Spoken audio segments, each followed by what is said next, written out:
Good evening students. BHU entrance exam MA MSc home science. आज का हम लोग का टॉपिक है ह्यूमन ब्लड, मानव रक्त। ये बहुत ही इम्पॉर्टेंट टॉपिक है एंट्रेंस एग्ज़ाम को लेके। तो आप लोग अच्छे से ये वीडियो देखिए, और आपको अगर कहीं भी कुछ चीज़ें समझ में नहीं आती या फिर डाउट होता है तो आप मुझे कमेंट करके ज़रूर पूछिएगा। मानव रक्त में आपको क्या क्या पढ़ना है, देखिए। रक्त के कार्य, रक्त की कोशिकाएं, रक्त का थक्का बनना, रक्त संरचना, रक्त का पीएच मान और रक्त के गुण, ये सारी चीजें हम लोगों को मानव रक्त में देखने को मिलेंगी। सबसे पहले क्या है कि रक्त में दो प्रकार के पदार्थ पाए जाते हैं। रक्ताणु जिसे हम लोग प्लाज्मा कहते हैं, और रुधिराणु जिसे हम लोग रक्त कोशिकाएं कहते हैं। जो प्लाज्मा है वो हमारा जो रक्त 55% खराब भाग होता है वो प्लाज्मा होता है। इसमें 7% प्रोटीन होता है, 90% का जो होता है इसमें जल होता है, 0.9% जो है लवण, तो 0.1% हमारा ग्लूकोज पाया जाता है। ये प्लाज्मा में पाया जाता है। प्लाज्मा में हमारा अगर क्वेश्चन आया प्लाज्मा में कितने % जल पाया जाता है, तो 90%, प्रोटीन 77% और लवण 0.9 और ग्लूकोज हमारा 0.1% हमारा प्लाज्मा में पाया जाता है। रक्त कणिकाएं, यह रक्त का 45% होता है, क्योंकि 55% हमारा प्लाज्मा हो जाता है और 45% जो है हमारा रक्त कणिकाएं होती हैं। और जो रक्त कणिकाएं होती हैं वो हमारी कितने प्रकार की होती हैं? 3 प्रकार की होती हैं। RBC, WBC, platelets. RBC, WBC और प्लेटलेट्स, ये हमारी रक्त कोशिकाएं हैं। आरबीसी को हम लोग क्या कहते हैं? लाल रुधिर कणिका। और डब्ल्यूबीसी को हम लोग कहते हैं श्वेत रुधिर कणिका।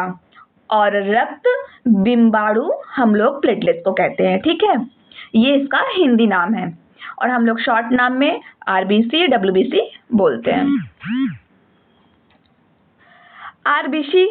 आरबीसी का जो निर्माण होता है, मतलब हमारे ब्लड में जो आरबीसी है वो कहाँ बनता है? अस्थि मज्जा, हमारे शरीर के अस्थि मज्जा में हमारा आरबीसी का निर्माण होता है। ठीक है, और जो आरबीसी है उसमें सबसे ये है कि इसमें केंद्रक नहीं होता है, और इसका निर्माण अस्थि मज्जा में होता है। आरबीसी में protein, iron, vitamin B12, folic acid RBC के निर्माण में सहायक होते हैं। तो आरबीसी जो है वो प्रोटीन से, आयरन से, विटामिन B12 के और तथा फोलिक एसिड से मिलकर बनता है। रक्त में, मतलब जो ब्लड में हमारा हेम या फिर हीम नामक रंजक होता है, जिससे हमारे ब्लड का रंग लाल होता है। हमारा ब्लड क्यों लाल होता है, क्यों उसका कलर रेड होता है? तो अगर ऐसा है कि किस रंजक के कारण या फिर किस कारण हमारा ब्लड का जो कलर है वो रेड होता है, तो हेम या फिर हीम नामक रंजक होंगे, उसके कारण हमारे ब्लड का जो कलर है वो रेड होता है। हेम या हीम दोनों नाम याद रखिए, इन दोनों में से कुछ भी हो सकता है। ठीक है,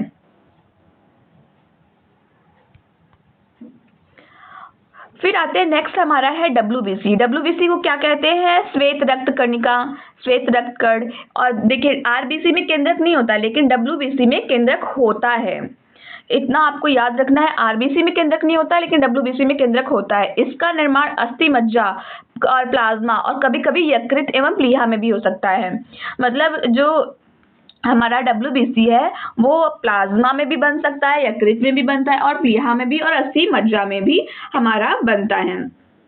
और इसका जीवन काल कितना होता है? 2 से 4 दिन तक। जो हमारा डब्ल्यूबीसी है ये 2 से 4 दिन तक होता है, और ये बनता हमारा क्या कहते हैं, प्लाज्मा में, अस्थि मज्जा में, यकृत में। लेकिन इसकी जो मृत्यु होती है, मतलब ये खत्म किस में होता है? ये रक्त में ही खत्म हो जाता है। ठीक है, इसका मुख्य कार्य क्या है? जो हमारे शरीर में जो वो होते हैं विक्रय, जो शरीर में विक्रय होते हैं, कि संक्रमण से बचाता है, मतलब कोई भी रोगों के संक्रमण से हमारा डब्ल्यूबीसी बचाता है। ठीक है, नेक्स्ट हमारा प्लेटलेट्स है। यह केवल मानव एवं स्तनधारी के रक्त में पाया जाता है। जो प्लेटलेट्स होता है वो मानव में पाया जाता है या फिर स्तनधारी, कोई भी स्तनधारी प्राणी के रक्त में ये पाया जाता है। और जो प्राणी स्तनधारी नहीं है उसमें प्लेटलेट्स नहीं पाया जाता है। ये जो है 3 से 5 दिन तक होते हैं। इनकी मृत्यु जो है प्लीहा में होती है। डब्ल्यूबीसी की मृत्यु आप लोग कहाँ पे देखे थे? डब्ल्यूबीसी की मृत्यु हमारा रक्त में ही होती है, लेकिन प्लेटलेट्स की मृत्यु प्लीहा में होती है। किसमें होती है प्लेटलेट्स की मृत्यु? प्लीहा में। इसमें केंद्रक नहीं होता है और इसमें केंद्रक नहीं होता है। इसका निर्माण अस्थि मज्जा में ही होता है। आरबीसी का भी निर्माण अस्थि मज्जा में होता है, आरबीसी में भी केंद्रक नहीं होता है और प्लेटलेट्स में भी केंद्रक नहीं होता है, और ये प्लेटलेट्स का भी निर्माण अस्थि मज्जा में होता है। ठीक है, इतना आप लोगों को क्लियर है?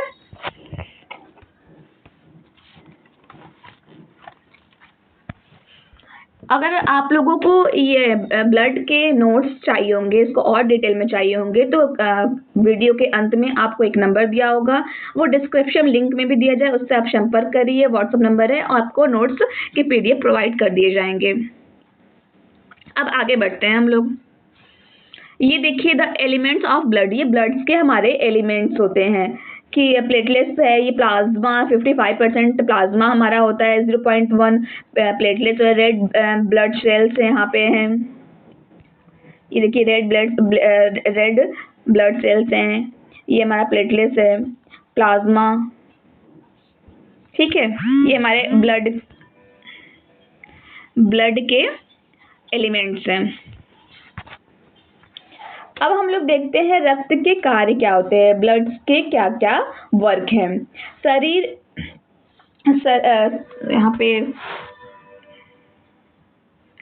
यहाँ पे टाइपिंग मिस्टेक है, यहाँ पे आपका ताप होगा। शरीर का ताप नियंत्रण करना, O2 CO2 बचा हुआ भोजन, उत्सर्जित पदार्थ, हार्मोन्स का संवहन करना, सेवन नहीं संवहन होगा।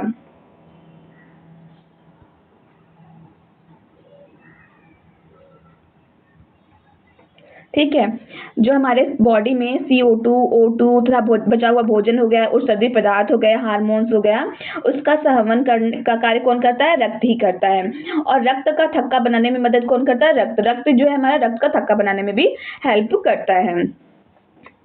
और जो संक्रमण रोग होते हैं, संक्रमण चीज होती है, उनसे लड़ने में भी सहायक हमारा रक्त करता है। रक्त का थक्का बनना विटामिन के जो है हमारा, वो हमारा रक्त का थक्का बनाने में बहुत महत्वपूर्ण भूमिका निभाता है। विटामिन के से ही हमारा रक्त का थक्का बनता है। समांतर रक्त का थक्का 2 से 5 मिनट में बन जाता है।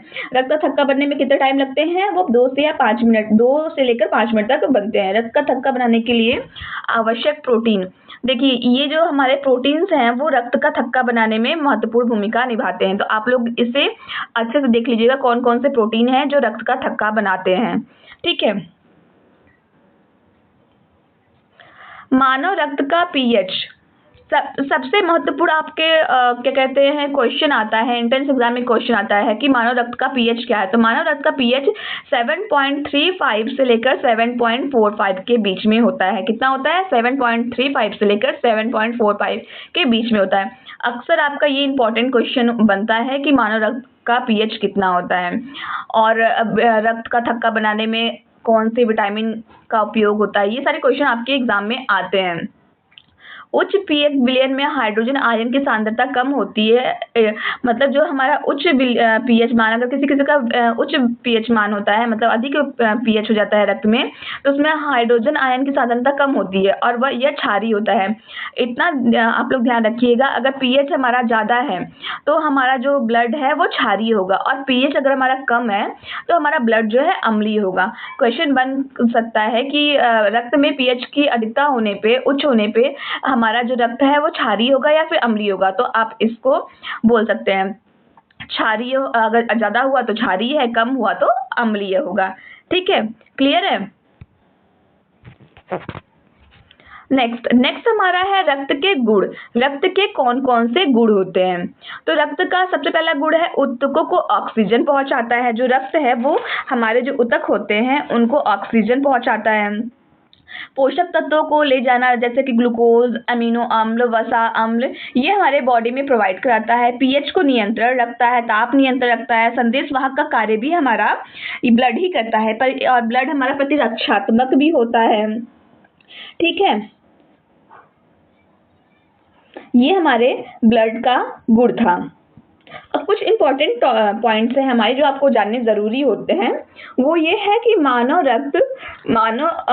रक्त का पीएच स्तर 7.45 से अधिक होता है और क्षारीय हो जाता है, तो इसे हम लोग क्या कहते हैं? क्षारीयता कहते हैं। ये आपके क्वेश्चन आ सकते हैं, या फिर अल्कोसिस कहते हैं। ये आपके क्वेश्चन हो सकते हैं कि अगर पीएच स्तर बढ़ जाए और हमारा रक्त क्षारीय हो जाए तो उसे क्या कहा जाता है, ठीक है। और पीएच स्तर घट जाए और रक्त अम्लीय हो जाए तो उसे अम्लता कहते हैं या फिर एसिडोसिस कहते हैं। क्या कहते हैं? अम्लता या फिर एसिडोसिस। ये चीज़ आप लोग याद रखिए, बहुत ही इंपॉर्टेंट पॉइंट्स हैं हमारे, ठीक है, ब्लड से रिलेटेड। तो ये हमारा ब्लड से रिलेटेड मैंने आपको जितना आपको जानने की ज़रूरत थी मैंने उतना आपको बता दिया। अगर और इसके नोट्स के पीडीएफ आपको प्रोवाइड कर दिए जाएंगे। आप वीडियो के अंत में या फिर डिस्क्रिप्शन लिंक में जाकर व्हाट्सएप नंबर इस पर आप संपर्क करिए। ये देखिए हमारे ब्लड के टाइप हैं A B A B O, ठीक है। ये आप लोग किसको दे सकते हैं ब्लड? ये है जो ए बी है वो ए बी को दे सकता है, और वो ए बी ओ और सबसे ले सकता है। ए जो है ए और ए बी दोनों को दे सकता है, लेकिन ले सकता है केवल ए और ओ से। बी जो है बी और ए बी दोनों को दे सकता है, लेकिन ले सकता है केवल बी से और ओ से। ओ केवल जो ओ है ए बी ओ सबको दे सकता है, लेकिन ले सकता है केवल ओ से। ये हमारे ब्लड के टाइप हैं, और ब्लड किसको दे सकते हैं, कौन किससे ले सकता है, ये हमारा इसमें था, ठीक है। ये हमारे बोन्स हैं, बोन्स मैरो हैं, फैट सेल्स, ये हमारा देखिए फैट सेल्स होता है, फैट सेल्स ये रहे, फॉर्मिंग ब्लड सेल्स ये रहे, ब्लड सेल्स हमारे रेड रेड दिख रहे हैं, ठीक है। ये आपका है आरबीसी, प्लेटलेट्स या श्वेत रक्त कैसे दिखते हैं ये आपके। Thank you students. आप लोगों को अगर वीडियो अच्छा लगा लाइक, सब्सक्राइब और कमेंट ज़रूर करिएगा। और अगर आपको नोट्स चाहिए हैं तो इस नंबर पे आप व्हाट्सएप करिए, आपको नोट्स के पीडीएफ प्रोवाइड कर दिए जाएंगे।